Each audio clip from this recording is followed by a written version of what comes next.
दादासाहेबांचं व्यक्तिमत्व हे अतिशय वेगळ्या पातळीवरचं होतं. अमरावतीकरांना किती समजले दादासाहेब मला माहीत नाही, परंतु एकंदरीत जेव्हा जेव्हा या देशामध्ये इतर देशांमधून बौद्ध धर्माचे काही प्रतिनिधी यायचे तेव्हा महाराष्ट्रातून दोनच लोक चर्चेला जात होते. एक दादासाहेब रुपवते आणि दुसरे दादासाहेब गवई.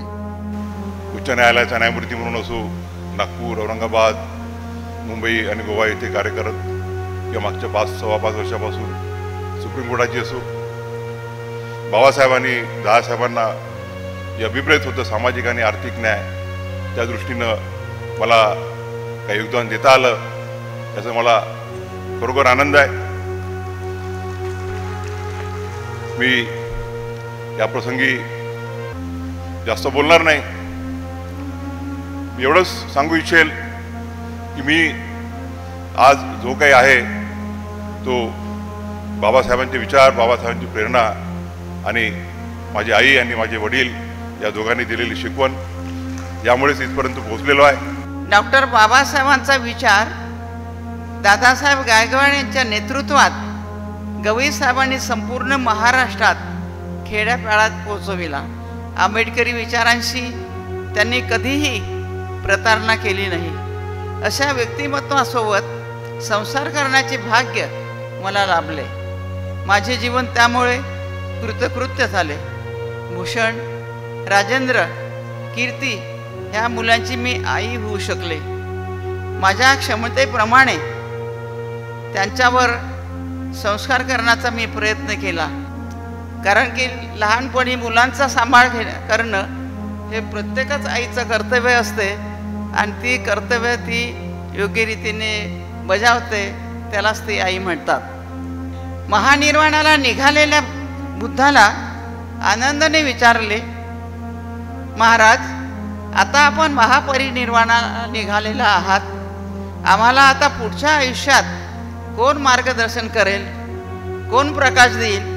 तेव्हा तथागत गौतम बुद्धाच्या मुखातून शब्द बाहेर पडले, अत्तदीप भव, तुझा प्रकाश तूच हो, तुझा प्रकाश तूच हो. हा संदेश जर कोणत्या महामानवाच्या आयुष्यात खऱ्या अर्थाने उतरला असेल तर त्या व्यक्तीचे नाव आहे भारतरत्न डॉक्टर बाबासाहेब आंबेडकर.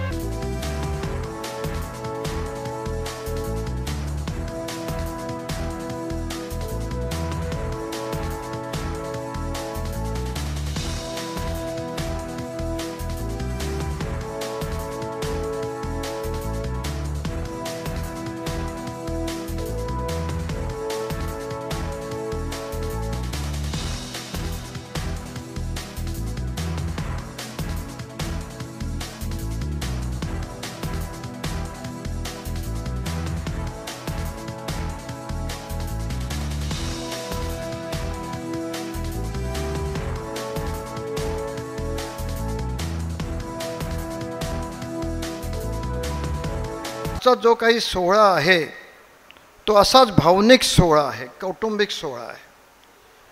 ज्या माऊलीने आयुष्यभर पडद्याच्या मागे राहून दादासाहेबांसारख्यांशी संसार केला, आणि केवळ संसार करणं म्हणजे फार औपचारिकता होईल, ज्यांनी त्यांना सांभाळलं असं म्हटलं तरी हरकत होणार नाही, अशा आदरणीय आमच्या वहिनी ज्यांना सर्व माऊली म्हणून ओळखतात, त्यांच्या वयाला 82 वर्ष आज पूर्ण होत आहे. खरं म्हणजे त्यांना जेव्हा 81 वर्ष पूर्ण झाले त्याचवेळी त्यांचा सहस्त्रदर्शन सोहळा व्हावा असं माझ्या मनात होतं. मी वाट पाहत होतो की कदाचित अमरावतीला तो सोहळा होईल. तो होऊ शकला नाही काही कारणास्तव.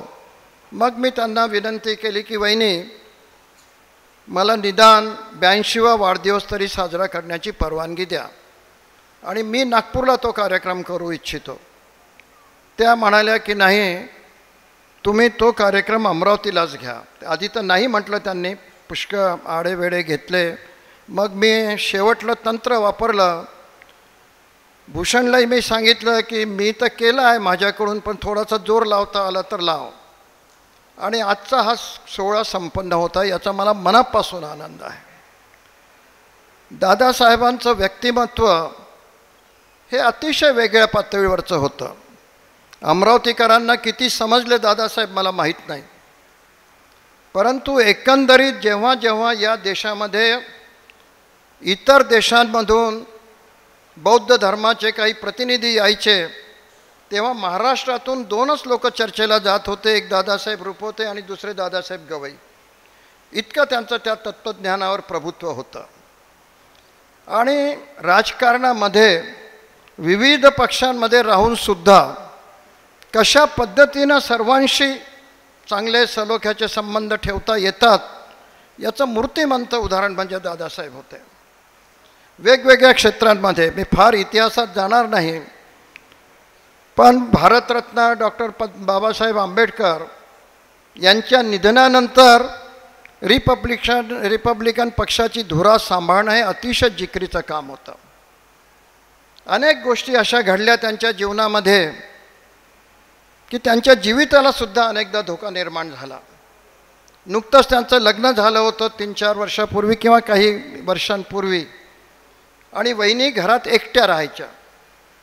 दादासाहेब वेगवेगळ्या मीटिंग्समध्ये उपस्थित राहायचे, रात्री बेरात्री वेगवेगळ्या समूहांमध्ये ते एकटे जायचे. आणि असं वातावरण होतं रिपब्लिकन पक्षाचं काम करत असताना की प्रत्येक ठिकाणी त्यांना तो संघर्षाला तोंड द्यावं लागत होतं. वास्तविक त्यांचा काहीच दोष नव्हता, परंतु आपल्या इथे एक वेगळं वातावरण तयार झालं स्वातंत्र्योत्तर काळामध्ये दुर्दैवाने, की कोणतंही जर काम असेल तर त्याला राजकीय रंग आपण कसा देऊ शकतो, त्याच्यामध्ये त्या क्षेत्रामध्ये उचापती करणारे, मी म्हणतो वैदर्भीय भाषेमध्ये उचापती करणारे फार एक्सपर्ट असतात आणि विदर्भात जास्तच त्याचं पेव फुटलेलं आहे. तर त्या सर्व पार्श्वभूमीवर वहिनींनी ज्या पद्धतीनं ते सर्व सांभाळलं त्यांचं कुटुंब, ते सर्व केवळ अभिनंदनीय नाही तर ते अभिमानास्पद आहे. प्रत्येक गृहिणीला आजचं वहिनींचं हे रूप दिसत असेल, परंतु कसा संघर्ष केला. मूर्तिजापूरसारख्या लहान गावामध्ये त्यांचा जन्म झाला 1944 मला वाटतं 1942ला जन्म झाला. 10वीपर्यंतचं त्यांचं तिथे शिक्षण झालं.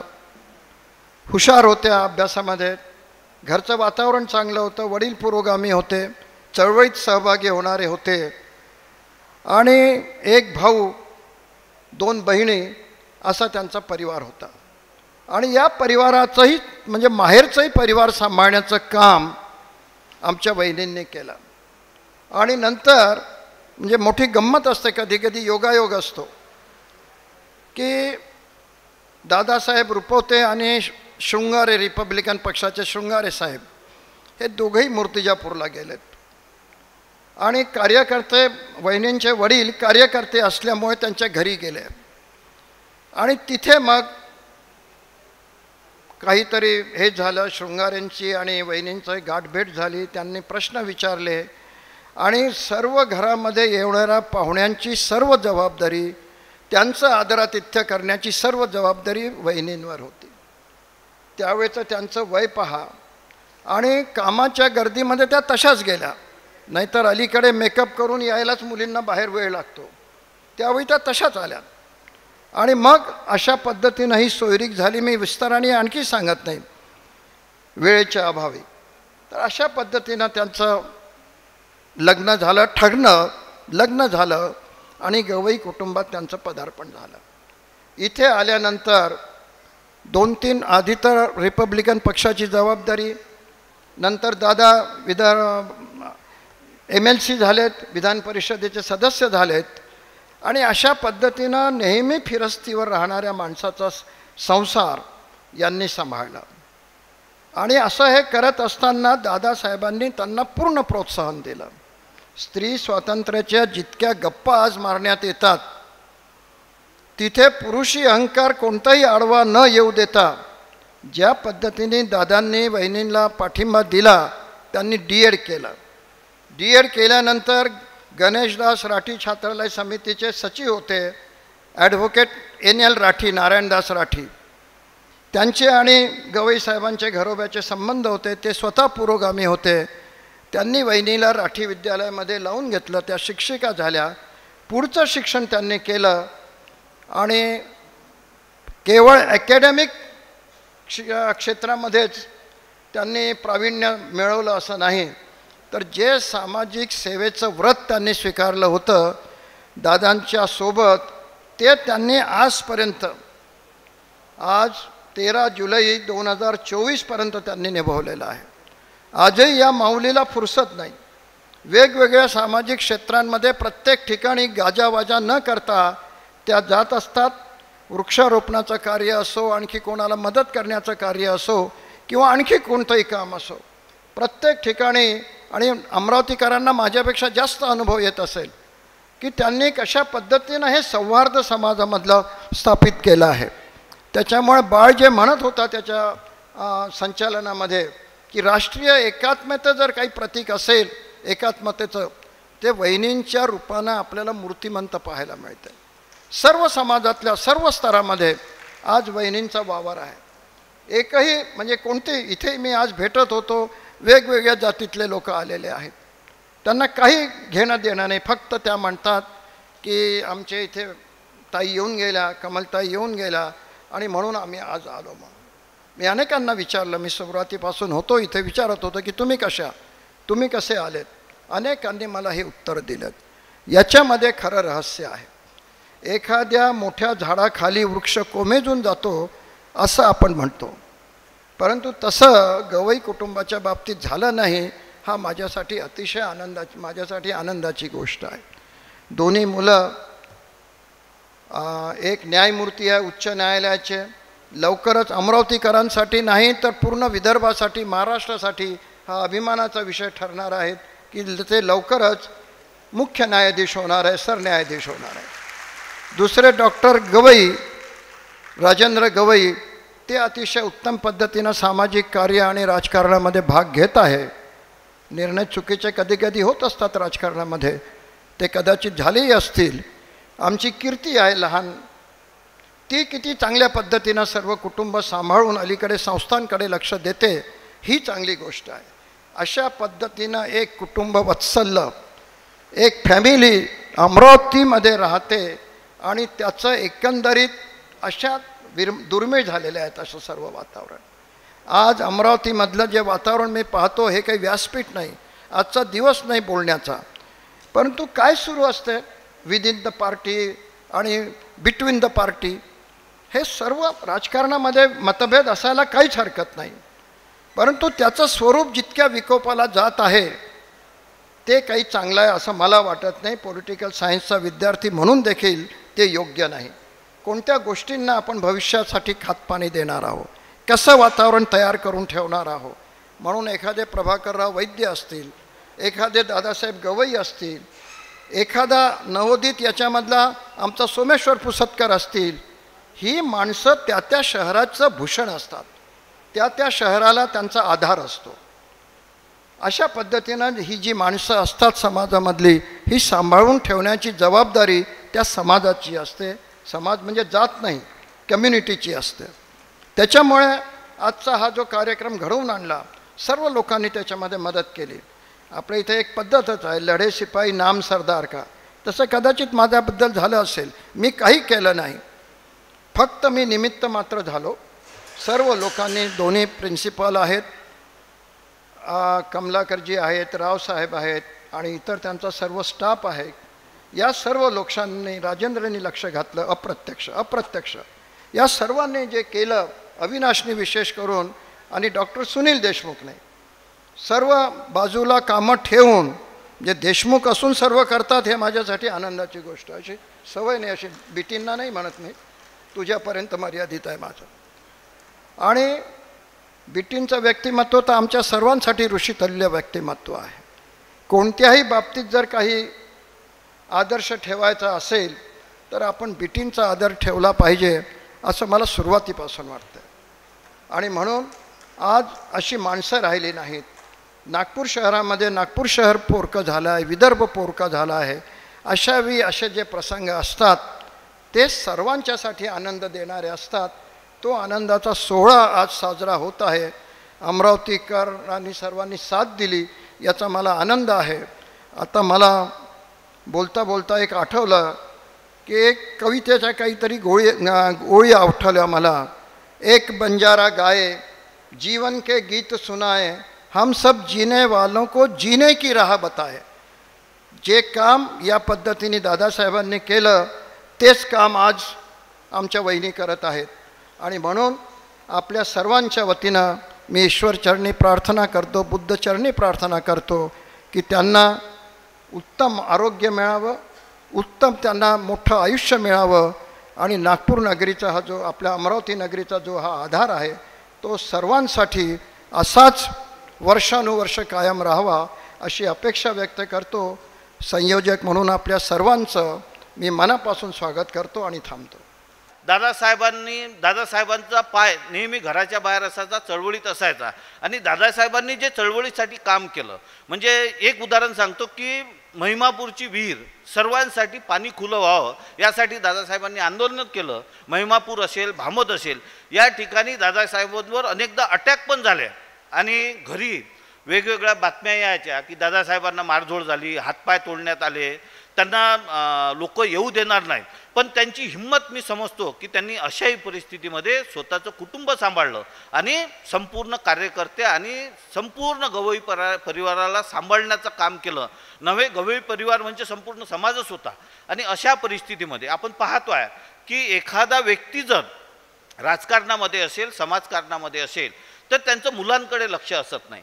परंतु आईसाहेबांनी आपले तीनही मुलं अतिशय उच्च विद्या विभूषित केलेले आहेत. आपण बघतो आहे की भूषणभाऊ सर्वोच्च न्यायालयाचे न्यायमूर्ती उद्या सरन्यायाधीश होतील. आदरणीय डॉक्टर साहेब MBBS झालेले आहे. आदरणीय कीर्तिताई MBA झाल्या आहे. त्यांनी कंपनी तर सांभाळलीच पण आज श्री दादासाहेब गवई चॅरिटेबल ट्रस्ट अतिशय यशस्वीपणे सांभाळत आहे. म्हणजे राजकीय नेत्यांचे मुलं अतिशय उच्च विद्या विभूषित होणं मला असं वाटतं की हा दुर्मिळ योग आहे. आणि हे सारं जे काही केलं असेल तर आईसाहेबांचा कडक स्वभाव, शिस्त आणि शिक्षणाप्रती त्यांची निष्ठा आपल्याला दिसून येते. आईसाहेब स्वतः उच्च विद्या विभूषित आहेत. आईसाहेब पॉलिटिकल सायन्समध्ये MA आहेत. त्यांनी विपश्यनेमध्ये PhD सुद्धा केलेली आहे. म्हणजे स्वतः तक्षशिला महाविद्यालयाच्या त्या पहिल्या प्राचार्य आहेत, त्या चांगल्या वाचक आहेत आणि एक चांगल्या नेत्या म्हणून आपल्या सर्वांना परिचित आहेत. आपण आईसाहेबांचं एकंदरीत व्यक्तित्व जसं दिसते त्याच्या पलीकडे खूप आहे. मोठी माणसं ही मोठीच असतात. जेव्हा आपण त्यांच्या सान्निध्यात येतो तेव्हा त्यांचं मोठेपण आपल्याला कळत असते आणि ज्या ज्या मोठ्या लोकांच्या सान्निध्यात आपण गेलो तेव्हाच त्यांचं मोठेपण आपल्याला कळत असते. आईसाहेबांचं व्यक्तित्व असं बहुआयामी आहे. मी त्यांना अष्टपैलू म्हणणार नाही, बहुआयामी आहे. आणि त्या सातत्यानं कार्यरत असतात. सकाळी 4 वाजतापासून तर रात्रीचे 10 वाजेपर्यंत त्यांचं सातत्यानं कार्य सुरू असतं. म्हणजे आदरतिथ्य हा गवई परिवाराचा गुणधर्म आहे आणि सर्व फॅमिलीमध्ये आदरतिथ्याचा भाग आहे. आणि त्या आदरतिथ्यामध्ये आईसाहेबांनी दादासाहेबांचा तो वसा आणि वारसा पुढे चालवलेला आहे. भूषणभाऊ सांभाळतात, डॉक्टर साहेब सांभाळतात, कीर्तिताई सांभाळतात. आणि म्हणून गवई परिवारांच्या घरी कोणी गेलं आणि जेवण करून आलं नाही असं मला दिसलेलं नाही. 25 वर्ष मी आईसाहेबांच्या कॉन्टॅक्टमध्ये आहे आणि म्हणून आईसाहेबांनी आदरतिथ्य सांभाळलं. अमरावती जिल्ह्यामध्ये आणि संपूर्ण महाराष्ट्रामध्ये ज्यांच्याकडे काही दुःखद प्रसंग घडला असेल त्या ठिकाणी आईसाहेब आवर्जून जातात आणि ज्यांच्याकडे आनंदाचे प्रसंग असतील त्या ठिकाणी सुद्धा आईसाहेब जात असतात. म्हणजे सुखदुःखामध्ये आईसाहेब सर्व समाजाच्या सहभागी होत असतात. एकंदरीतच आईसाहेबांचा जो स्वभाव आहे त्यांनी स्वतःला दादासाहेबांच्या सोबत जेव्हा विवाह झाला तेव्हा 10वा वर्ग शिकल्या होत्या. स्वतः त्यांनी MA केलं, PhD केलं, प्रोफेसर झाल्या आणि त्याही पलीकडे जाऊन त्यांनी विपश्यनेच्या माध्यमातून एक मोठं काम या अमरावती जिल्ह्यासाठी नव्हे महाराष्ट्रासाठी केलेलं आहे. धम्म अमरावती या विपश्यना केंद्राची स्थापना त्यांनी लुंबिनी मोगरा या ठिकाणी केली आणि हजारो लोकांनी या ठिकाणी विपश्यनेचा लाभ घेतला. बाल अनापनासाचा विषय असेल किंवा वृक्षारोपणाचा विषय असेल, आईसाहेबांना त्यासाठी अनेक पुरस्कार सुद्धा प्राप्त झालेले आहेत. आपण बघतो आहे की आईसाहेबांना जे पुरस्कार मिळालेले आहेत किंवा साहित्य अकादमीचा पुरस्कार मिळाला 1969 मध्ये, कृषी शेती पुरस्कार मिळालेला आहे, वृक्षमित्र पुरस्कार मिळाला आहे, कृषी मित्र पुरस्कार मिळालेला आहे, महाराष्ट्र शासनातर्फे सावित्रीबाई फुले पुरस्कार मिळालेला आहे. या सर्व पुरस्कारांपेक्षा जनतेने त्यांना जे आपल्या मनात स्थान दिलं तो पुरस्कार सर्वात मोठा आहे. एकंदरीतच आईसाहेबांचा परिचय जर मी वाचून दाखवला तर किमान अर्धा तास तरी पुढे लागेल, आणि म्हणून जास्त वेळ न घेता मुख्य कार्यक्रमाला वेळ मिळावा म्हणून आईसाहेबांचा परिचय या ठिकाणी संपवितो. धन्यवाद. आज आदरणीय आईंच्या सत्कारानिमित्त त्यांना मानपत्र दिलं जाणार आहे, त्याचं मी वाचन करतो आहे. शब्दांकन प्राध्यापक संजय घरडे सरांनी केलं आहे. आई डॉक्टर कमलताई गवई, सत्कार समारोह समिती, मानपत्र. आदरणीय आईसाहेब कमलताई गवई, आपल्या कार्यकर्तृत्वास सहस्त्रकोटी सस्नेह जय भीम.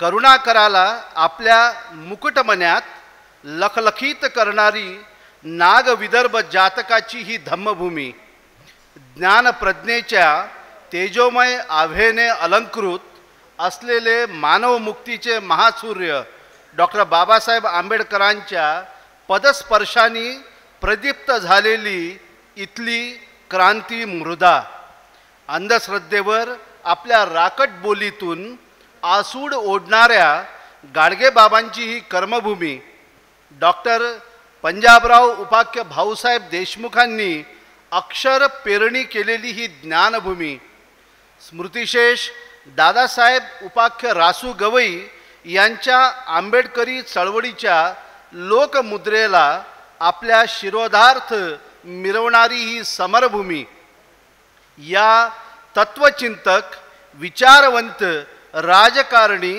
प्रज्ञावंत, क्रांतिकारक अशा अष्टांगिक धुरीणांच्या धम्मभूमीत आपल्यासारख्या ज्ञानपिपासू, बुद्धिप्रामाण्यवादी, सहस्त्र स्नेहहृदयी, कुशाग्र अशा बहुपेटी आधारवडाचा सन्मान दस्तरखुद डॉक्टर बाबासाहेब आंबेडकरांच्या समता संग्राचे ज्यांनी नेतृत्व केले, गावकी सोडण्याचा लढा दिला, भूमिहीनांच्या सत्याग्रहाची विजयी पताका ज्यांनी आपल्या खांद्यावर पेलली, त्या क्रांतीपुंज दादासाहेबांच्या आपण सहचारिणी, अंबादेवीच्या मुक्ती संग्रामाची संघर्ष सारणी, सामाजिक हल्ल्यांना थोपवून धरणाऱ्या समता सैनिक दलाच्या बाळकडू प्राशन केलेल्या आपण सच्चा पथिक, गोरगरीब दीनदुबळ्या रुग्णांच्या सेवेच्या दैदिप्यमान स्फटिक, महाकारुणिक तथागतांच्या बुद्धम शरणमचा अनाहत नाद आपल्या कार्यकर्तृत्वातून प्रस्फुटित होतो आहे. म्हणूनच आपल्यासारख्या श्रमण श्रेष्ठांच्या पद्मसुमनाला ओंजळीत गोंजारताना इथल्या प्रत्येकाचे हृदय हर्षोल्लासाने ओतप्रोत झाले आहे, आपदमस्तक गदगदलेलेही आहे. साहित्य अकादमी पुरस्कार, कृषी शेती पुरस्कार, कृषी मित्र पुरस्कार यासारख्या अनेक पुरस्काराने आपल्या शिरपेचात मानाचे स्थान मिळवले आहे. महाराष्ट्र शासनाने सावित्रीबाई फुले पुरस्कार देऊन आपला केलेला गौरव इथल्या तमाम आंबेडकरी कार्यकर्त्यांच्या हृदयात विराजित झाला आहे. हा सन्मान आहे आपल्यातील कार्यकुशल प्रशासकत्वाचा, ज्यांनी समर्थपणे सांभाळली आहे धुरा मातृसंस्थांच्या नानाविध पदांची. हा गौरव आहे आपल्यातील करुणेचा, जिने झाकला आहे पदर वंचित उपेक्षित लोकसमूहाच्या दुभंग दारिद्र्यावर स्नेहांकित अंतकरणाने श्रद्धापूर्वक. हा सत्कार आहे आंबेडकरी अविचल निष्ठेचा, जिने केला आहे उभा कारुण्यमय मातृत्वाचा बोधिवृक्ष. आईसाहेब आपल्या जीवनदर्शनातून नवचैतन्याचा कालजयी क्रांतीसमीर अगणित पिढ्या संचारत राहीलच. या श्रमणीय प्रतिज्ञेसह तमाम अमरावतीकर जनतेच्या वतीने आपणास आपल्या सहस्त्र चंद्रदर्शन सोहळ्यानिमित्त आपल्या आयुष्याचा झंझावती वारू असाच चौखूर उधळत राहो, हा महामंगल कामनासह हे मानपत्र समस्त जनसागरासमक्ष आपणास बहाल करण्यात येत आहे. भवतु सब्ब मंगलम. शाल, श्रीफळ, स्मृतिचिन्ह, सन्मानचिन्ह आणि अतिशय सुगंधित असा पुष्पहार अमरावती नगरीच्या वतीनं माननीय कमलताई गवई सत्कार समारोह समिती अमरावतीच्या वतीनं हा सहस्त्रदर्शन असा सत्कार सोहळा आपल्या रसिकतेला साक्ष ठेवून इथे पार पडतोय। आजच्या समारंभाचे सर्व सन्माननीय प्रमुख अतिथी अध्यक्ष माननीय BT देशमुख सर, खासदार अनिल बोंडेजी, खासदार बळवंत वानखेडेजी, सुनील देशमुखजी, आदरणीय यशोमतीताई ठाकूर, सुलभाताई, सगळे मान्यवर, आदरणीय गिरीशभाऊ गांधी मातेचा सन्मान आणि सत्कार करत आहेत।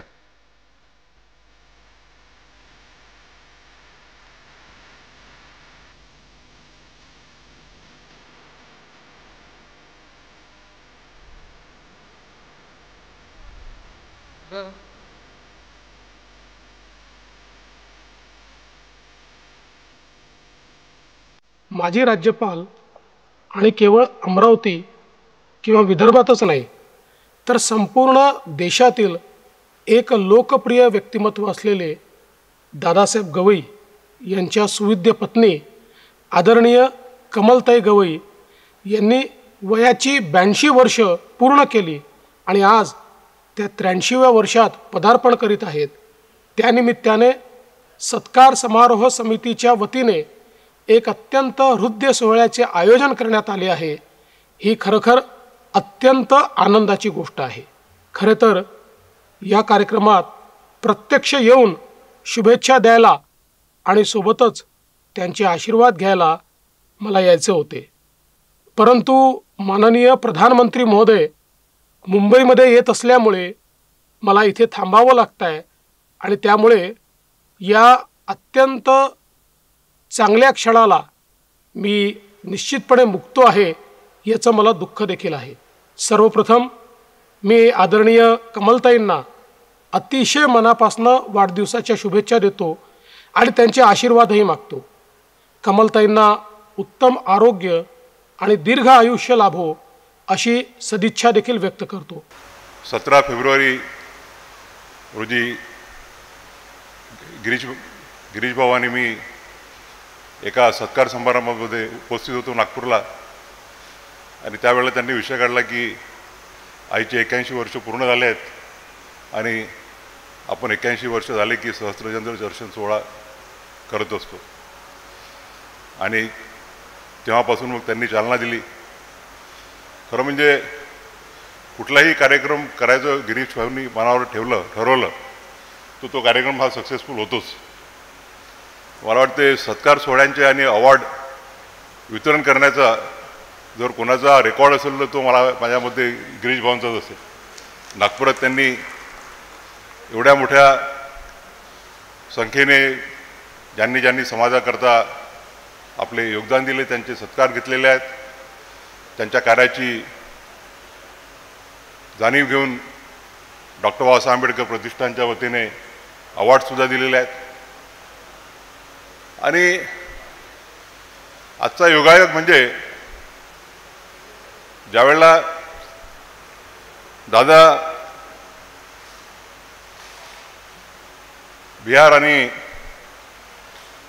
बिहारचे राज्यपाल झाले त्यावेळेला त्या सत्कार समिती जी स्थापन करण्यात आली होती माननीय प्रतिभाताईंच्या उपस्थितीत तो कार्यक्रम झाला होता। त्या सत्कार समितीचे अध्यक्ष गिरीश भाऊच होते आणि आज एक 14-15 वर्षानंतर आईचा जो सत्कार सोहळा होतो आहे त्या सत्कार समितीचेही अध्यक्ष गिरीश भाऊच आहेत। आज आनंदाची गोष्ट म्हणजे दादांचे समकालीन फार आता कमी राहिलेले आहेत, बोटावर मोजण्या इतके आहेत, परंतु दादांच्या सोबत खांद्याला खांदा लावून ज्यांनी कार्य केलं, विधान परिषदेमध्ये अमरावतीचे असो, विदर्भाचे असो, महाराष्ट्राचे प्रश्न असो, ज्यांनी धडाडीने मांडले, त्या आदरणीय BT काकांच्या अध्यक्षतेखाली हा कार्यक्रम होतो आहे। हे एक खरोखर आनंदाची बाब। खरं म्हणजे इतिहास आपल्याला किती लोकांना माहीत आहे माहीत नाही, परंतु आज आम्ही ज्यावेळेला लहान होतो त्यावेळेला अमरावतीला पूर्णा नदीच्या आणि पेठी नदीच्या मधनं जे पाणी बोरवेलनी पाणी यायचं ते पुरवलं जायचं.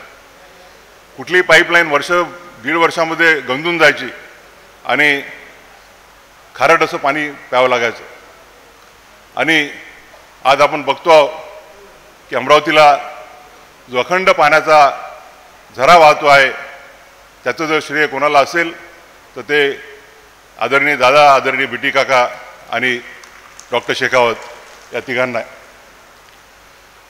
आणि म्हणून आज बीटी काकांच्या अध्यक्षतेखाली हा कार्यक्रम होतो आहे याची मला मनापासून आनंद आहे. मी या प्रसंगी जास्त बोलणार नाही कारण की मला गिरीश भाऊंचा जो मॅन्डमस होता तो वेगळा होता. तो म्हणाले होते की बाकी सगळ्यांचे भाषणं झाले की तू 5 मिनिटासाठी बोल. आणि त्यामुळे मी म्हणजे एक ज्याला आपण आभार प्रदर्शन टाईप होतो असं बोलावं लागेल असं मला वाटलं होतं. परंतु त्यांनी ओपनिंग बॅट्समॅनला टाकलं गिरीश भाऊंनी. मागच्या जवळपास 5 वर्षांनी 10-15 दिवसापूर्वी याच सभागृहामध्ये सर्वोच्च न्यायालयाचा न्यायमूर्ती म्हणून आपण सर्वांनी प्रेमाने सत्कार केला होता. आणि त्यावेळेला मी म्हटलं होतं की आज मी ज्या पदावर पोहोचलो आहे त्यामागे डॉक्टर बाबासाहेब आंबेडकरांचे विचार, डॉक्टर बाबासाहेब आंबेडकरांची प्रेरणा आणि माझ्या आईवडिलांकडून माझ्यावर जे लहानपणापासून संस्कार दिलेले होते त्यामुळे मी इथपर्यंत पोहोचलो.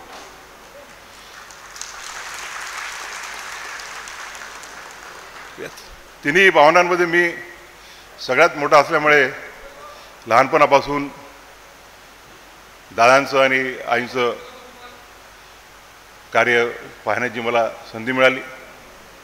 लहानपणी सगळ्यांनी उल्लेख केला, गिरीश भाऊंनी उल्लेख केला, मानपत्रात उल्लेख करण्यात आला की अतिशय कठीण अशा दिवसांमध्ये दादाचं आणि आईचं लग्न झालं. यावर्षी त्या गोष्टीला 65 वर्ष पूर्ण होतील आणि आम्ही त्यावेळेला मी ते लग्न सोहळा पाहणं शक्यच नव्हतं. परंतु नंतर जे फोटो पाहिले आणि ऐकलं की बैलबंड्या घेऊन लोक खेड्यापाड्यातून त्या विवाह सोहळ्याला आले होते आणि जोग चौकाच्या ग्राउंडमध्ये जवळपास 50,000 लोक आपल्या शिदोऱ्या घेऊन त्या कार्यक्रमाला एक जाहीर सभेच्या ज्याला स्वरूप आलं होतं त्याला हजर झाले होते. आणि ज्यावेळेला मग माझ्या बहिणीचा विवाह सोहळा झाला धर्मदाय कॉटन फंडमध्ये, त्यावेळेला खेड्यापाड्यामधून प्रचंड संख्येने सगळे कार्यकर्ते लोक आलेले होते आणि बरेचसे लोक ताटामध्ये तिथे जे बुंदी गिंदी वगैरे घेऊन जात होते. त्यावेळेला भाल नावाचे DSP होते इथे. ते म्हणाले की सर आम्ही त्यांनी म्हटलं की बिलकुल काही करायचं नाही. माझ्या लग्नामध्ये लोक शिदोरी घेऊन आले होते आणि माझ्या मुलीच्या लग्नात ते जर शिदोरी घेऊन जात असतील तर त्याचा मला आनंदच आहे. लहानपणापासून प्रामाणिकपणा, कष्ट आणि परोपकाराची भावना आमच्यामध्ये रुजवल्या गेली.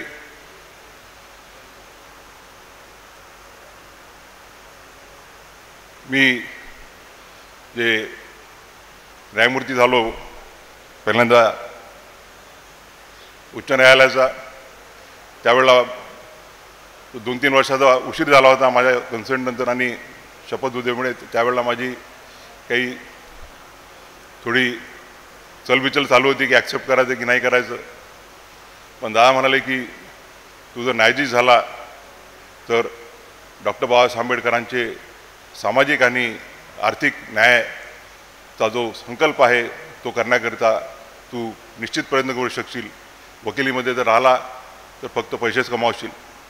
आणि मला आनंद आहे की माझ्या जवळपास 20-22 वर्षाच्या न्यायालयीन कालखंडामध्ये मग ती उच्च न्यायालयाचा न्यायमूर्ती म्हणून असो, नागपूर, औरंगाबाद, मुंबई आणि गोवा येथे कार्य करत, किंवा मागच्या 5-5.25 वर्षापासून सुप्रीम कोर्टाची असो, बाबासाहेबांनी दादासाहेबांना जे अभिप्रेत होतं सामाजिक आणि आर्थिक न्याय, त्या दृष्टीनं मला काही योगदान देता आलं याचा मला खरोखर आनंद आहे. मी या प्रसंगी जास्त बोलणार नाही. मी एवढंच सांगू इच्छेल की मी आज जो काही आहे तो बाबासाहेबांचे विचार, बाबासाहेबांची प्रेरणा आणि माझी आई आणि माझे वडील या दोघांनी दिलेली शिकवण यामुळेच इथपर्यंत पोहोचलेलो आहे. दादा जिथं असतील तिथून त्यांचे आशीर्वाद आहेतच.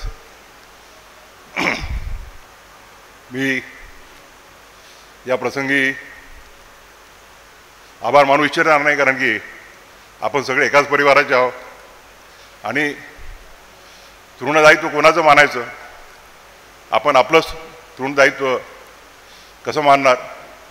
मी या प्रसंगी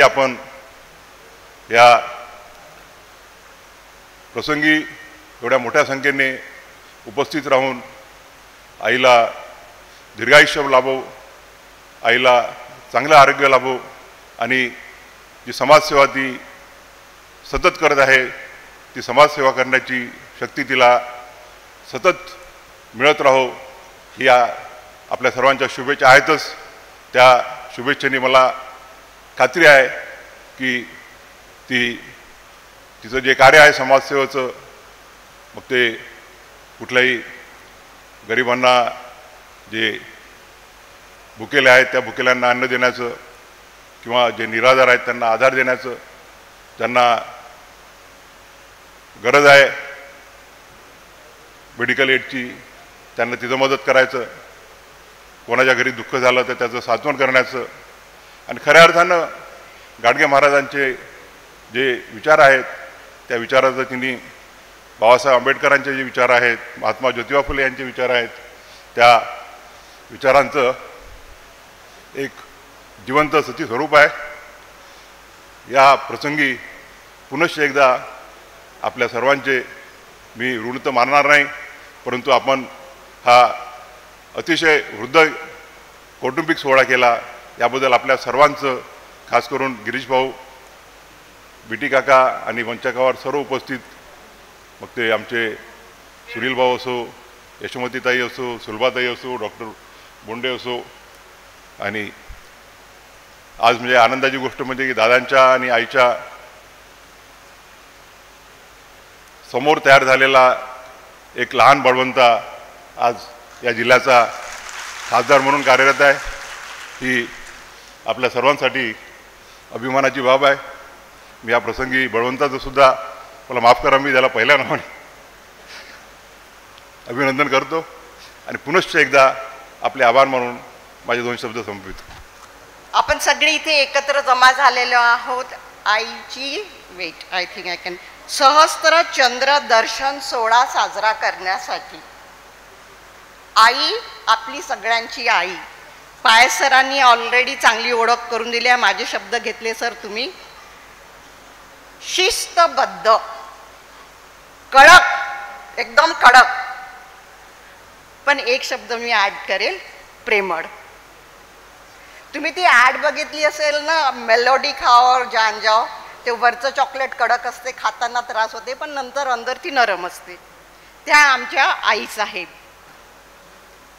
उपस्थित असलेले सगळे दादांचे आणि आईचे परिवारातले सगळेजण, आणि इथे बसलेले सगळे दादा आईंचा परिवारच आहे. कारण दादा आईंचा परिवार हा फक्त त्यांच्या रक्ताच्या नात्यापर्यंत सीमित नव्हता.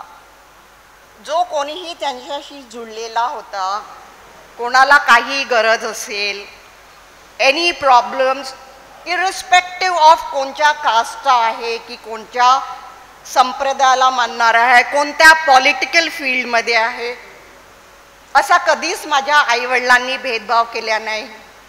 जो कोणी त्यांना मदतीची हाक मारेल त्यांनी आपले हात त्यांना मदतीसाठी दिले आणि अगदी मनापासून त्यांनी केलं. तुम्ही सगळे इथे त्यांच्या प्रेमापोटी आलेले आहात.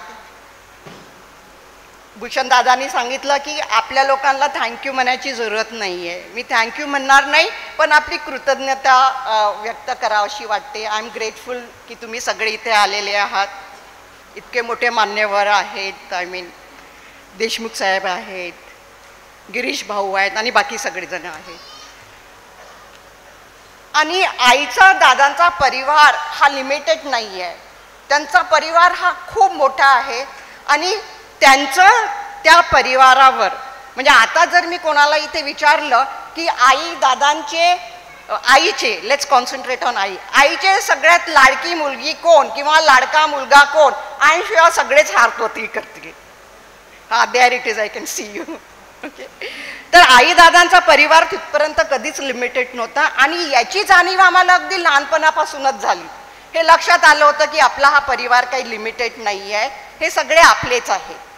आणि आमचं जेव्हा ट्रान्झिशन झालं फ्रॉम फ्रेजरपुरा टू मुंबई, आणि जेव्हा हे ट्रान्झिशन झालं तेव्हा फक्त आम्ही तिघं सोबत गेलो नाही. त्या सारंग बिल्डिंगमध्ये, it was a multi stored building, एकदम हायफाय एरियामध्ये, त्याच्यासोबत आमचे गावचे जे काही मुली, गरजू मुली असतील वगैरे, त्या सगळ्या तिथे, म्हणजे त्या बिल्डिंगमध्ये त्या फ्लोअरमध्ये फक्त 2च खोल्या आम्ही वापरायचं, बाकीच्या सगळे सार्वजनिक खोल्या होत्या. आणि एक मिनी लेडीज हॉस्टेल सारखंच झालं होतं ते. आणि आम्हाला ती सवयच आहे लहानपणापासून की परिवार म्हणजे हे सगळाच परिवार आहे. त्यांनी आम्हाला बसून असं कधी शिकवलेलं नाही आहे की हे असं वागायला पाहिजे, तसं वागायला पाहिजे. But it is more towards their actions that we have learned how to behave, how to treat people. It is completely just by observing them. So like when we were at South Bombay is one of the elitist, एक मोठी सगळ्यात चांगली अशी elitist जागा आहे मुंबईमध्ये. जेव्हा आम्ही तिथे गेलो तर आम्ही तर गावापासूनच सुरुवात केलेली होती. भूषणदादांनी सांगितलंच आहे की खूप ती परिस्थिती अशी एवढी खास नव्हती, खूपच गरिबीतून आलेली ती परिस्थिती होती. ऑफकोर्स फॉर्च्युनेटली मी मुंबईला पोचली होती तोपर्यंत, पण जरी मुंबईला पोचली होती तरी कल्चर हा गावचाच होता. लोक आजूबाजूला अमरावतीचेच होते, दारापूरचेच होते, विगावचे होते आणि मूर्तिजापूरचे होते. तर कल्चर आणि अपब्रिंगिंग वॉज अ टिपिकल गाव कल्चर. आणि आम्ही जे दुसरे लोक बघायचे ते खूप हायफाय होते, कपड्या लत्त्यांनी, बोलण्यानी, सगळ्यांनी. तर कुठे ना कुठे एक थोडंसं सेल्फ एस्टीम तेव्हा कमी असायचं आमचं. पण आईने हे म्हणजे इतक्या व्यवस्थितपणे आम्हाला वाढवलं की जेव्हा आम्ही लहान होतो तेव्हापासूनच तिने आम्हाला एवढं बिझी ठेवलं, इतकं बिझी ठेवलं की हा लो एस्टीमची कधी लाईक यू नो ते कधीच उभारलं नाही आमच्या मनात. मग ते शिक्षण असो, ॲकॅडमिक असो, ॲकॅडमिकमध्ये येस ऑफकोर्स तिघही जण चांगले होते, त्यातल्या त्यात हे दोघं जरा जास्तच चांगले होते. ओके, आणि ॲकॅडमिकमध्ये ही 3 वाजता अभ्यास करायला उठवायची. आय मीन वाय 3 वाजता उठायची आम्हाला तिघांना घेऊन आणि काठी घेऊन की बाबा अभ्यास करा. आणि मग ज्यांची आई एवढी स्ट्रिक्ट राहिली ते पोरं तर ॲकॅडमिकमध्ये आणि आयुष्यामध्ये तर असे चांगले होणारच होते. बाकी तिने आम्हाला स्किल्स शिकवले, personality development, English speaking skills, हॉबीजसाठी तिने एक लाईक तिचा तो एक्सपेरिमेंट थोडासा फ्लॉप झाला. जरी गवई नाम होतं तरी आम्हाला अशी काही खूप म्युझिकबद्दल अशी काही आवड नव्हती. तर तिने मला शास्त्रीय संगीत ट्राय केलं. छोटू दादा तबला होता, यू रिमेंबर दॅट? कोण होते? कोणते? Okay sorry, I just call him Chhotu. Doctor Rajendra Gavai हे तबला शिकत होते, पण ते नुसतं वाजवतच होते. मला शास्त्रीय संगीत ट्राय केलं होतं, पण like has I grew up Indian classical तर ठीक आहे थोडंफार आवडते, पण मी वेस्टर्नमध्ये वळली. भूषण दादानी मला नाही माहीत आईच्या म्हणण्यावरून घेतलं होतं की स्वतः सेल्फ मोटिवेटेड झाला होता आणि एक गिटार घेतली होती, नुसतं ती टंगटंग वाजवायचा. You remember that? हे सगळे प्रयोग केले आईने आमच्यावर, आणि आमच्या लक्षातही नाही आलं की अकॅडमिक स्किल्स डेव्हलप करता करता जे एकेकाळी लो सेल्फ इस्टीमचे मुलं होते, आज तिघही जगं इंटरनॅशनल फोरममध्ये, इंटरनॅशनल डायसमध्ये बसून कॉन्फरन्समध्ये भाषण करतात. So this is all because of you my dear mom. I mean really grateful for that. आणि बाकीचं तर आता पाय सर सगळेच बोललेले आहेत आईच्याबद्दल. लाईक सुग्रण होती, अन्नपूर्णा आहे, आणि तिने दादाचं जे कार्य आहे ना खूप सुंदर रीती उचललं होतं. खूप करायची ती, आणि ते करताना तिला असं काही आपण करतो किंवा काहीतरी असं आपल्यावर ओझा आहे असं कधीच वाटलं नाही. And I know the reason, कारण तिलाही त्याचीच आवड आहे. समाजसेवाची आवड ही तिलाही लहानपणापासून होती.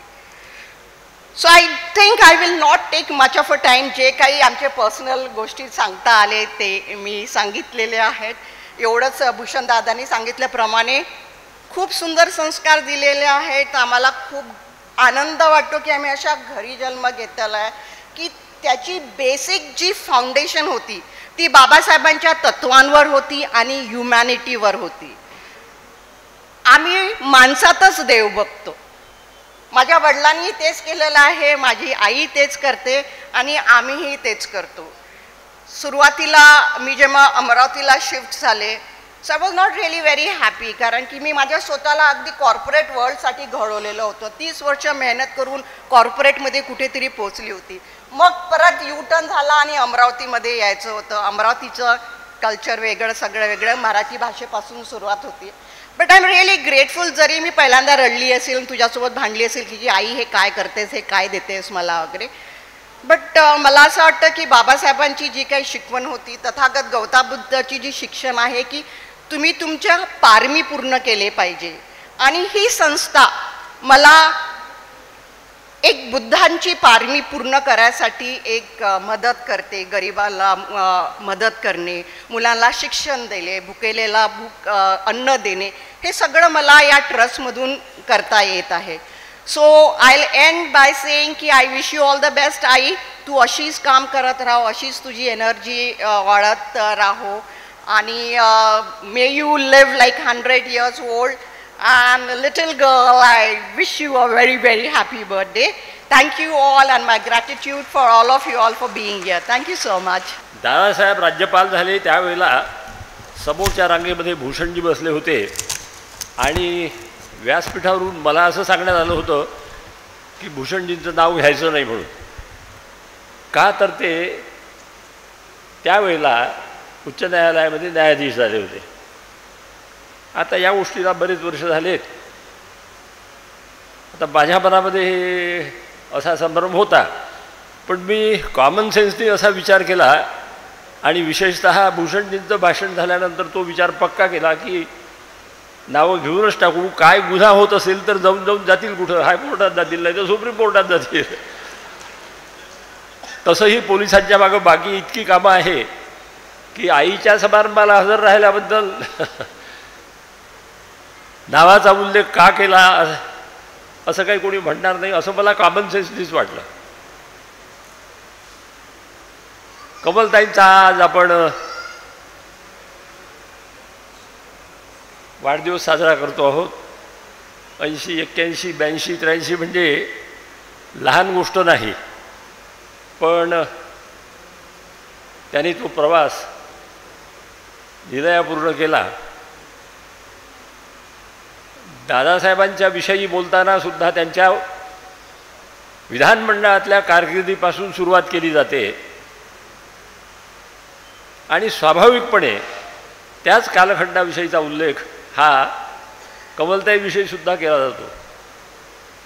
खरी गोष्ट अशी आहे की विधानमंडळात जाण्याच्या पूर्वी दादासाहेबांनी जी मेहनत केली, अमरावती जिल्ह्यातल्या जुन्या मंडळींना माहीत असेल की कर्मवीर दादासाहेब गायकवाड यांच्या नेतृत्वाखाली सुरू झालेल्या भूमिहीनाच्या संपाची, सत्याग्रहाची जी बांधणी दादासाहेबांनी या भागामध्ये केली, प्रत्येक गावामध्ये त्यांनी भेट दिली, प्रत्येक गावामध्ये माणसं उभी केली आणि त्या सत्याग्रहांचं आयोजन केलं.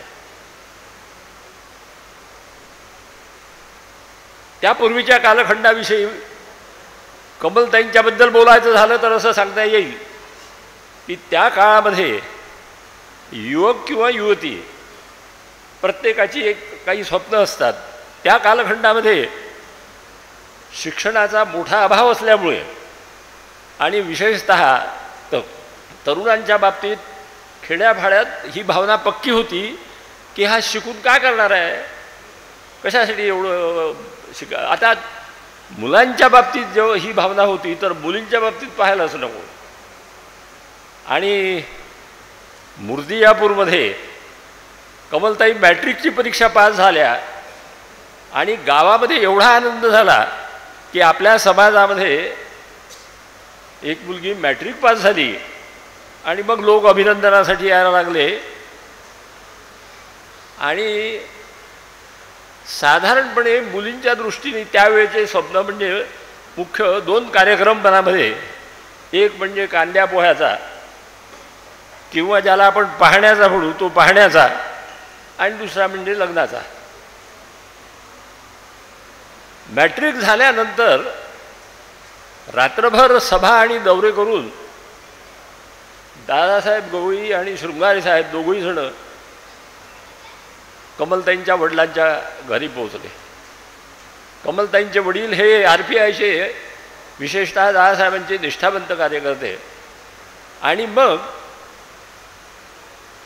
या पार्टीला माहीत नाही पोह्याचा कार्यक्रम आहे म्हणून, आणि त्या पार्टीने सुद्धा सांगितलं नाही की आम्ही या कार्यक्रमासाठी येतो आहोत म्हणून. अनायासे साऱ्या सभा टोपल्या, वेळ आहे आणि आता मॅट्रिक झाली आहे म्हणतात, तर पाहून घेऊ हे दोघांनाच माहीत, शृंगारेना आणि दादासाहेबांना. आणि मग त्यांची जेव्हा एंट्री झाली तेव्हा घरामध्ये आनंद झाला की दादासाहेब आलेत. आणि त्या पाहण्याच्या कार्यक्रमामध्ये कमलताईने कांदे पोहे नाही दिले, दंतमंजनची बाटली दिली. का तर वडिलांनी सांगितलं दादासाहेब आले आहेत, सकाळची वेळ 5-5:30 वाजताची, आणि मग दंतमंजनची बाटली, तोंड धुण्यासाठी पाणी आणि चहाची तयारी, त्यासुद्धा गडबडीतच होत्या. त्यांची गडबड म्हणजे त्यावेळेप्रमाणे घरातलं सडा सारवण, आणि मग त्या गडबडीमध्ये शृंगारे साहेबांनी इन्क्वायरी सुरू केली.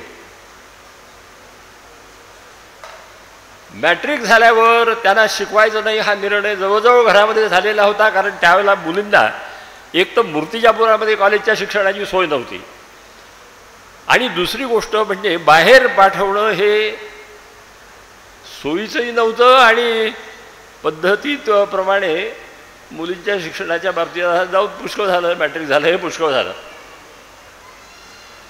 आणि मग त्या गडबडीत हा काही पाहण्याचा कार्यक्रम आहे असं ठरलेलं नसताना जी काही इन्क्वायरी शृंगारे साहेबाकडून आणि दादासाहेबाकडून झाली त्याच्यामध्ये मी आपल्याला सांगितलं की दंतमंजनाच्या पेक्षासुद्धा आणखी एक महत्त्वाची घटना सांगण्यासारखी आहे की या सभांच्या गडबडीमध्ये दादासाहेबांच्या फुल पॅन्टवर चिमणीने घाण करून ठेवली होती. आणि चिमणीने घाण करून ठेवली होती तर कमलताई वडिलांचं धोतर घेऊन आल्या आणि त्यांचा फुल पॅन्ट घेऊन दिला. हा पाहण्याचा कार्यक्रम सांगतोय बरं. आणि लग्नाच्या कार्यक्रमाविषयी उल्लेख झालेला आहे. लग्नाच्या कार्यक्रमाविषयी उल्लेख झालेला आहे. लग्न म्हणण्यापेक्षा ती एक मोठी जाहीर सभा होती असं म्हटलं तरी चालेल.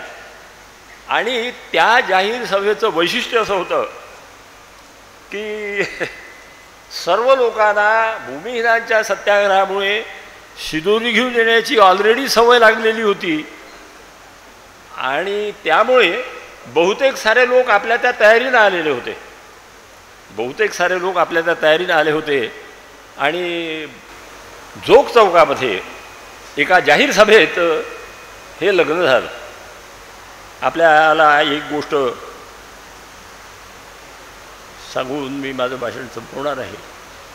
80, 81, 82, 83 हा प्रवास तसा सोपा नाही, पण त्यांना ते कुठून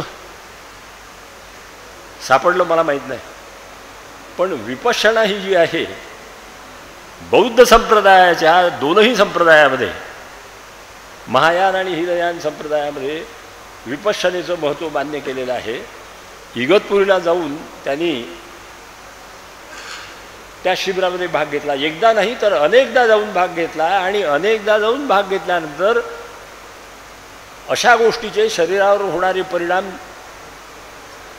चटकाफटकी दिसत नसतात, ते उशिरा दिसतात. त्यांनी विपश्यना केंद्र अमरावतीमध्ये सुरू केलं. इतरांना त्याचा लाभ व्हावा, सर्वजण इगतपुरीला जाऊ शकत नाहीत. आणि माझा तरी असा पक्का कयास आहे की 80, 81, 82, 83 मध्ये विपश्यनेचा सुद्धा मोठा भाग आहे. म्हणजे विपश्यना हे विकारांचं शमन करणारं शास्त्र आहे. मला काही त्याची फारशी माहिती नाही, पण जे ऐकलं ते असं आहे की बाकी आपलं हे इकडे जे योग प्राणायाम आहे तसं बौद्ध धर्मियांनी त्यावेळेला ह्या विपश्यनेची सुरुवात केली.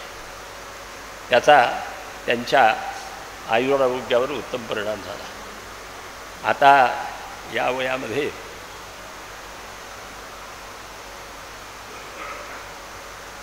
शास्त्रकारांनी अतिशय चांगलं सांगितलेलं आहे की संसार विषवृक्षस्य, संसार हा विषवृक्ष आहे. संसार हा विषवृक्ष आहे. काटे गोटे कटकटी अनंत त्यामध्ये आहे. पण या विषवृक्षाला सुद्धा 2 अमृतासारखी गोड फळं आहेत. संसार विषवृक्षस्य द्विफले अमृतोपमे, अमृताची गोळी असलेली 2 फळं आहेत. एक काव्यात्मकम रसास्वादम आणि 2 संलाप सज्जनेचा. उत्तम पुस्तकांचं, उत्तम ग्रंथांचं वाचन हे पहिलं गोड फळ, आणि सज्जन लोकांशी चर्चा करण्याची संधी मिळणं हे दुसरं गोड फळ. या दोनहीचा मुबलक लाभ त्याला झालेला आहे.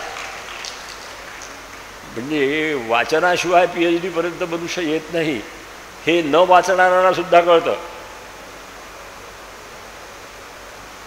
ही जी त्यांची हौस आहे ही चालत राहावी आणि उत्तम आरोग्यासह त्यांना दीर्घायुष्य मिळावं अशी मनापासून प्रार्थना करतो आणि माझे 2 शब्द संपवतो. जय हिंद. आज माझं अंतःकरण विविध भावभावनांनी भरून आलेलं आहे. आपण माझ्या 82व्या वाढदिवसाचा सत्कार सोहळा इतक्या मोठ्या प्रमाणात आयोजित करून मला नवी उभारी दिली आहे. खरं म्हणजे स्मृतिशेष आदरणीय दादासाहेबांसोबत त्यांची सहधर्मचारिणी म्हणून मी माझे फक्त आणि फक्त कर्तव्य पार पाडले. दुसऱ्या कोणाशी जरी दादासाहेबांच्या लग्न झालं असतं तरी तिला तेच करावं लागलं असतं, कारण ती एक भारतीय संस्कृती आहे. दादासाहेबांच्या कार्यात त्यांना सावलीसारखी साथ दिली, कारण त्यांचा लढा उपेक्षित पददलित लोकांसाठी होता. त्यांचे कार्य मी जवळून पाहिले होते. त्यांच्याविषयी माझ्या मनात अगदी शालेय जीवनापासून प्रचंड आदर होता.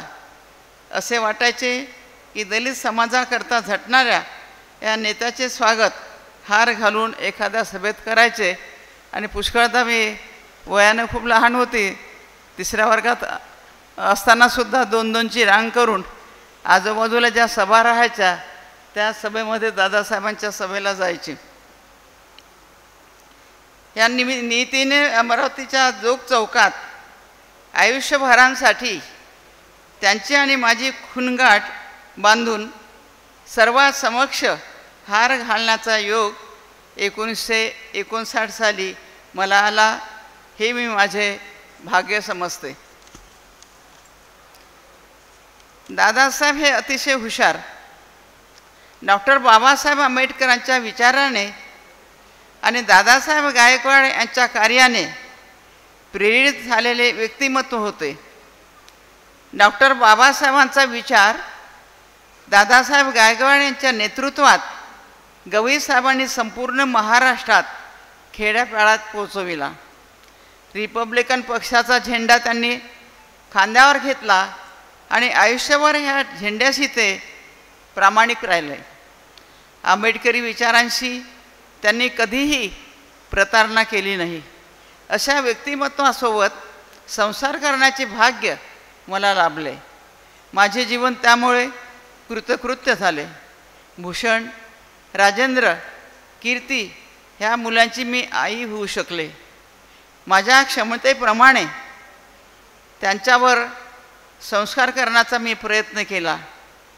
जोपर्यंत कोरीपाटी असते तोपर्यंत त्यावर वेगवेगळ्या रेघा उमटवता येतात किंवा ओली माती असते त्या ओल्या मातीला आकार देता येतो. त्यांच्या वयाच्या अनुषंगाने तो आकार देण्याचा प्रयत्न केला. परंतु ती आज जी तिन्ही मुले आपापल्या क्षेत्रात नावलौकिक प्राप्त करून आहेत त्याचं श्रेय मी घेणार नाही. कारण की लहानपणी मुलांचा सांभाळ करणं हे प्रत्येकच आईचं कर्तव्य असते आणि ती कर्तव्य ती योग्य रीतीने बजावते, त्यालाच ती आई म्हणतात. परंतु ह्या आईच्या जीवनामध्ये हे 3 जी मुलं आले त्यांनी स्वतःच्या संस्कारक्षम विचाराने, मेहनतीने, अभ्यासाने आज जे ते दिसतात त्याचं श्रेय त्यालाच आहे, त्याचं क्रेडिट मी घेणार नाही. दादासाहेबांनी समाजाचे पालकत्व स्वीकारले होते, त्यामुळे मी या मुलांचे पालकत्व स्वीकारले आणि घरी येणाऱ्या प्रत्येक कार्यकर्त्यांचेही पालकत्व स्वीकारण्याचा प्रयत्न केला. भगवान गौतम बुद्ध जेव्हा महानिर्वाणाला निघाले होते त्यावेळी त्यांचा प्रिय शिष्य आनंद यांच्या पायाशी बसून त्यांची सेवा करीत होता.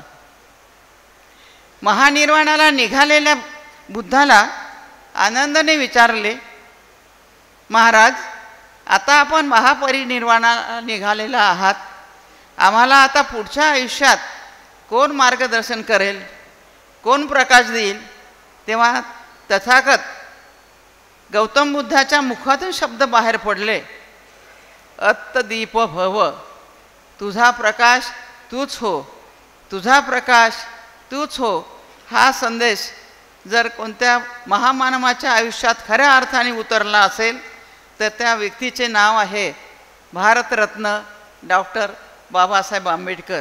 अनेक असे मान्यवर आलेले आहेत ज्यांचा दादासाहेबांशी अतिशय घरगुती संबंध आहे. आणि तसं जर पाहिलं तर अमरावती हे कुटुंबच झालेलं आहे, त्याच्यामध्ये काही हा वेगळा तो वेगळा असं काही वाटत नाही. आजही दादासाहेबांचा हा संस्कार आणि विचार आमच्यासोबत असल्यानेच गवई कुटुंबाप्रती सर्वच पक्षातील जाती धर्मातील लोकांचा जिव्हाळा कायम आहे. समाजातील गरीब आणि पीडित महिलांसाठी कार्य करण्याची प्रेरणा दादासाहेबांनीच मला दिली. त्यामुळे अनेक पीडित महिलांसाठी स्वयंरोजगारांच्या योजना मी राबवू शकले. लग्न झालं तेव्हा मी साधी मॅट्रिक होते, पण दादासाहेबांनी मला शिक्षणासाठी प्रोत्साहन दिलं आणि खरोखरी बाबासाहेबांच्या पावलावर पाऊल टाकून बाबासाहेबांनी जो महिलांना समानतेचा अधिकार प्राप्त करून दिला त्याची त्यांनी चुणूक दाखवून दिली. त्यामुळेच PhD पर्यंत मी शिक्षण घेतले.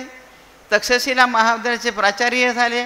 डिलीट्स युनिव्हर्सिटीमध्ये सबमिट आहे, ती मृत्यूनंतर मला मिळणार आहे, कारण त्यांना तपासायला कोणी मिळत नाही. तर याचंसुद्धा श्रेय दादासाहेबांना आणि तुम्हा सर्वांच्या सदिच्छेला आहे. मूर्तीच्या पुरच्या सुदामजी इंगळे यांची ही कमल डॉक्टर कमलताईपर्यंत पोहोचण्यासाठी तुम्ही सर्व लोक कारणीभूत आहात. आणि म्हणूनच मी सांगते की लग्न झालं तेव्हा 16 वर्षाचं वय असेल तितकं माहेरपण, पण बाकीचं त्यानंतरचं जे जीवन आहे ते सासरपण नसून आता सासरपण बाजूला झालं. तुम्ही सर्वांनी मला माहेरवासींसारखं प्रेम दिलेलं आहे, त्याबद्दल पुनश्च आपली ऋणी आणि आभारी आहे. मला आयुष्यात सर्व काही प्राप्त झाले आहे. विपश्यनेच्या माध्यमातून केलेल्या साधनेमुळे मी समाधानी आहे. माझी कोणतीच इच्छा अतृप्त राहिली नाही. बाबासाहेबांची दीक्षाभूमी पूर्णत्वाला गेली आहे. विपश्यनेच्या माध्यमातून मला जी अनुभूती प्राप्त झाली त्यामुळे राग, द्वेष, मत्सर ह्या भावना आता गळून पडल्या आहेत. समाजातील सर्वांचे मंगल हो, विश्वाचे कल्याण हो, गरीब पीडित माणसाच्या इच्छा आकांक्षा पूर्ण हो. तसेच मला आता मला आयुष्याच्या उत्तरार्धात वाटते. अर्थात सुरुवातीपासूनच मी हे काम करू शकले ह्याचे मला समाधान आहे. ह्या ठिकाणी विशेष म्हणजे सांगायचं की आधी परिस्थिती अतिशय बिकट होती. सगळ्यात गरिबी लग्नानंतर मी भोगली. सगळ्यात श्रीमंती म्हणजे स्पेशल विमानाने फिरण्याचा सुद्धा चान्स आला, म्हणजे सगळ्यात श्रीमंतीसुद्धा मी भोगली. परंतु मला तो भोगण्याचा आता जी परिस्थिती आहे तो भोगण्याचा अधिकार मला कोणी दिला? जेव्हा परिस्थिती बरोबर नव्हती त्यावेळेस तिन्ही मुलांनी अतिशय कष्ट केले, अतिशय गरिबीत दिवस भोगले. आणि आता सध्याही झोपडपट्टीमध्ये किंवा इतर गरीब समाज अजून ज्यांना गरिबीची झळ पोचत आहे, परिस्थिती खराब आहे, मग मला श्रीमंती भोगण्याचा अधिकार कोणी दिला?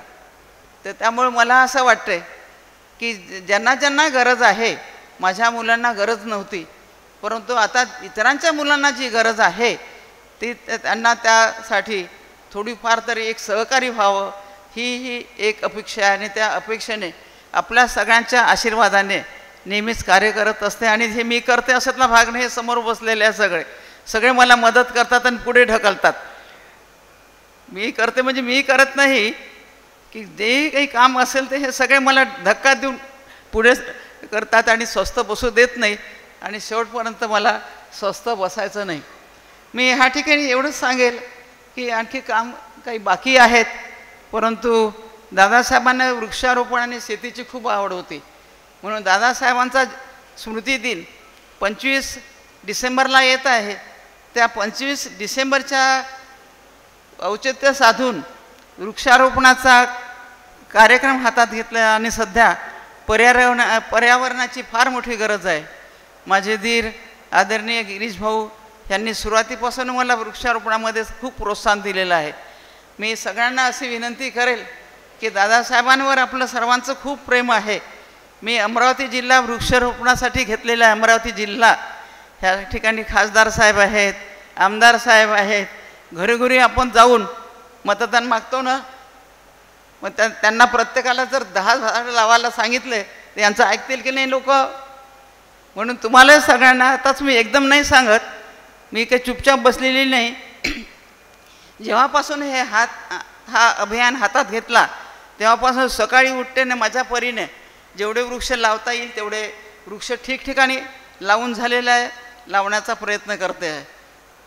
तर हे पर्यावरणाचं इतकं बिकट काम आहे की काही कालांतराने आपल्याला ऑक्सिजन मिळणार नाही.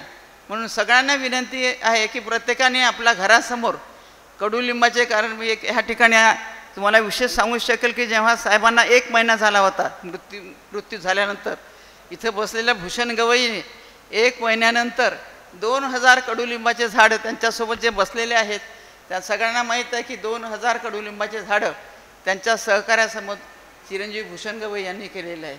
आपणा सर्वांना ही विनंती आहे की आपलं सर्वांचं दादासाहेबांवर प्रेम आहे. आपल्या काही संस्था असतील, आपले काही मोहल्ले असतील आणि आदरणीय गिरीश भाऊचं सहकार्य आपल्याला मिळणारच आहे. अधिकाऱ्यांशी माझं बोलणं झालेलं आहे की तुमचं थोडंसं जर मला मदत मिळाली तर मी मेहनत करायला तयार आहे. तर हे अभियान आपण राबवावं अशी विनंती करते. आणि विशेषतः गिरीश भाऊंनाच सांगते की त्यांच्या शब्दाला खूप मान आहे. त्यांनी जर शब्द जर टाकला तर हा वृक्षारोपण अमरावतीमध्ये पहिला नंबर आल्याशिवाय राहत नाही. खासदार साहेब दोन्ही आहे तिथं, तर त्या निमित्ताने तुम्ही आणखी झळकाल. वृक्षारोपणाच्या माध्यमातून जर अमरावती पुढे आली, अमरावती जिल्हा, तर त्या निमित्ताने तुमचंही नाव होईल, ऑक्सिजन मिळेल लोकांना. आणि जो 15-20 वर्षानंतर जो काही प्रॉब्लेम येणार आहेत जगावर, तर तो प्रॉब्लेम तुझा सॉल्व झाल्याशिवाय राहणार नाही.